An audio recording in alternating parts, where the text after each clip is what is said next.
has been on the Moth Radio Hour. He has been featured on the Moth Podcast, The Liar Show, and he is a former speechwriter for the Clinton administration. And I'm so thrilled to have him here for the very first time. Please welcome Mark Katz.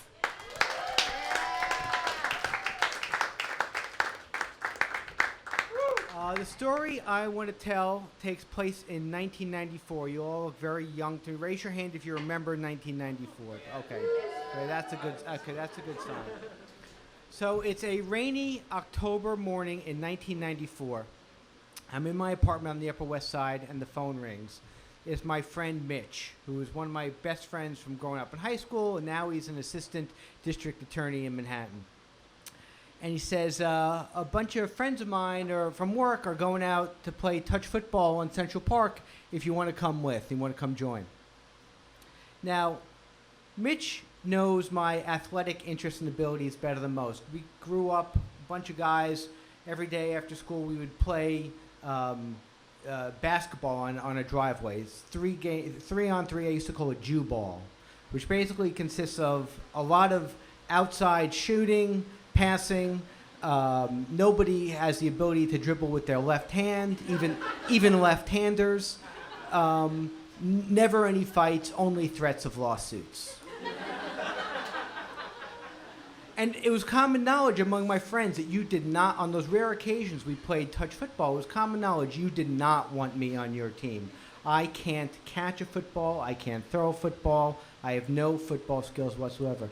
So why on earth, years later, I'm 30 years old now, would my friend Mitch be calling me up to go play football in Central Park on a cold, rainy Saturday? He had yet to tell me the one detail I thought I'd be interested in. My friend John is supposed to show. He knew that I know who he meant. John Kennedy had loomed large in my life from my very earliest days. In fact, even before I was born.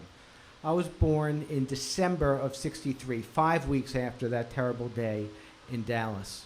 And the whole country, it was an outpouring of fixation with all things Kennedy, and my mother was fixated more than most. And she looked down 5 weeks into the Johnson administration when I was born, and she saw her own living, crying, pooping John doll. And she set out to kind of make me in his image out of a Camelot catalog. Now she had, to be fair, a lot of people were interested in the Kennedys when he got elected president, and she, starting around 1960, started showing up in the Jewish Fashion Week that are the high holidays in pillbox caps, hats, and bouffant hairstyle, and Oleg Cassini knockoffs. And she was young and slender and pretty and carried it off better than most. And then she turned her attention to my dad, a short but sturdy, round-faced dentist, and set to remake him as kind of a toothy, chiseled Kennedy, which totally didn't work. But then when I was born, she really started to fixate on me. She wanted to turn me into her own little John doll. And it started with the clothing. My grandfather, her father, owned a children's clothing store in Sheepshead Bay on Avenue U. My grandfather, my father's side, was a tailor. So working together, they could take the latest fashions and tailor them just to me. So I'm wearing purple vests and with crests. I'm wearing silk shorts with matching suspenders. I am soiling some of the finest clothing in the world since the Sun King was a toddler. And but then from the clothing, it went to the most lasting effect happened when it was time for my first haircut. I'm about 1 year old, I guess, or 1.5, and she takes me to the shopping plaza near us, to the Italian barber with the red striped pole, and explains to him that she wants me to have a John haircut. And she brought all kinds of pictures from Look and Life magazine. John haircut was kind of like a modified Beatles mop top for kids, not unlike this.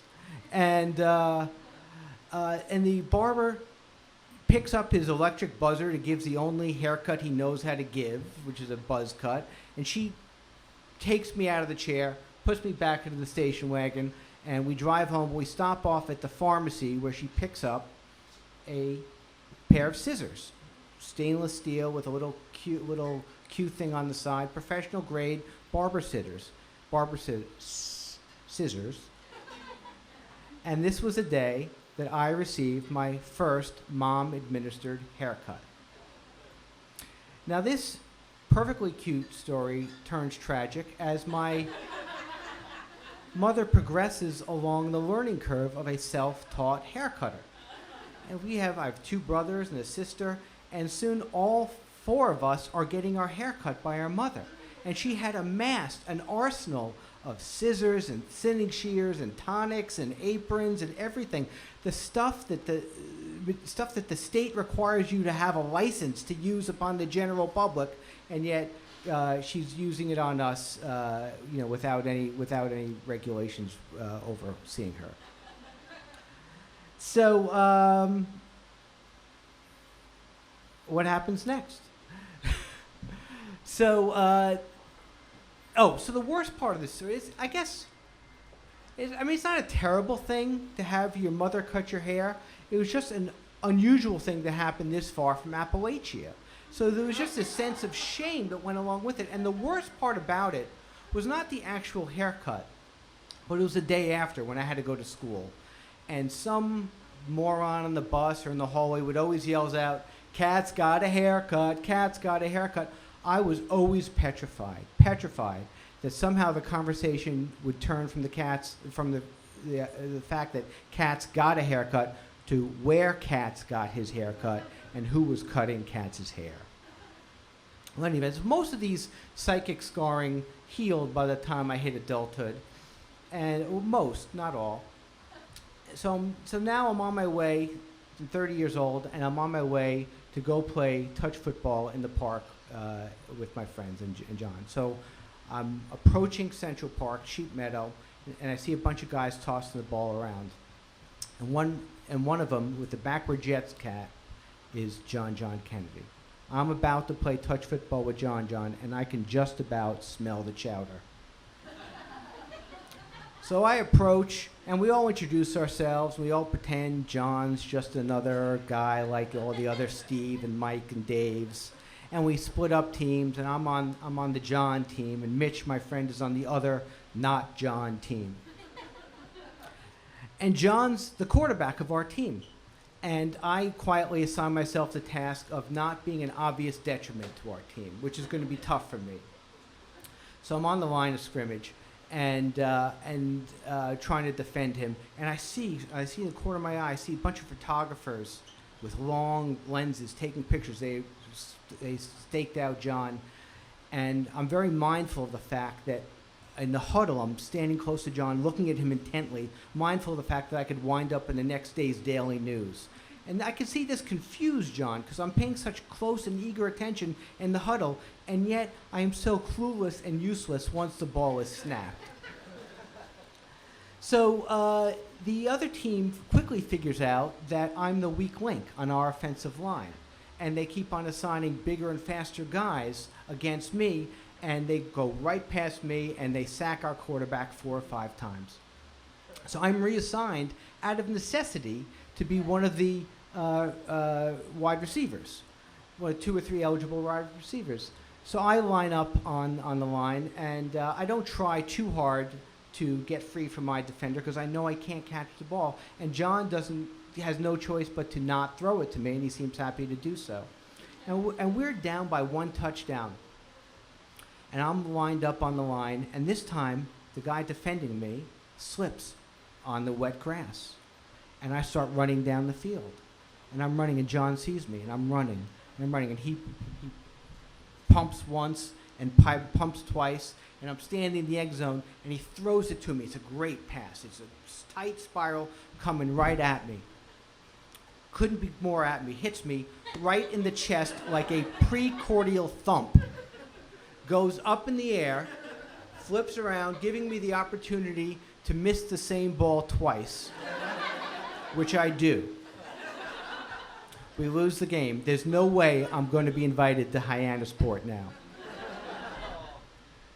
So after the game, which we lost, all the guys are leaving Central Park, and I worked my way to the middle of these rainy, sweaty guys huddled around John as we're walking back to the West Side, and I kind of forced my way into the conversation and launch, apropos of nothing, say to him of something I had to say to him. I had to tell him that once upon a time, my mother used to give me haircuts so I could look like him, and for that reason, I had a childhood of home haircuts. And he takes me in for the first time, really, and it hurt a lot of people. A lot of strangers would come up to him and talk to him, and he was used to it, and he was raised well. And he listened to me, and then he looks at me and he says, Does your mom still cut your hair? And I said, no, she doesn't. And he said, good for you.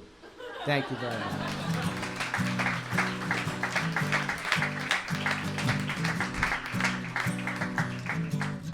Yum's the word